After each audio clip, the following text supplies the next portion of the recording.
కొన్నిసార్లు కొన్ని విషయాల్ని పట్టుకోవడం కన్నా వదిలేయడమే బెటర్.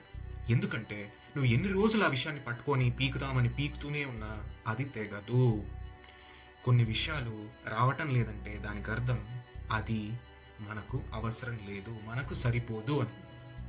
దాన్ని వదిలేయటమే ఇంపార్టెంట్. దాన్ని వదిలేస్తున్నప్పుడు దొరుకుతున్న బాధ, ఎమోషన్స్ని నువ్వు ఎగ్జాక్ట్గా ఫీల్ అవ్వాలి.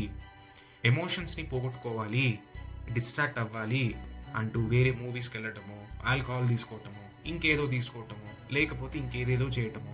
అలా చేస్తే your trying to suppress or repress your emotions. నీ సిచ్యువేషన్ రిజెక్ట్ అవుతోంది, దాని ద్వారా బయటకు వస్తున్న ఎమోషన్స్ ఊరికే రావట్లేదు. There is some possibility, there is some reason why they are coming out. నీ బాడీకి ఆ ఎమోషన్స్ రుచి చూపించు. ఆ ఎమోషన్స్ ఎగ్జాక్ట్గా ఫీల్ అవ్వాలి. నువ్వు బాధపడుతున్న ప్రతి బాధకున్న ఎమోషన్స్ని నువ్వు ఫీల్ అవ్వటం స్టార్ట్ చేస్తేనే నీ బాడీ ఇంకోసారి అలాంటి ప్యాటర్న్స్ని రిపీట్ చేయదు.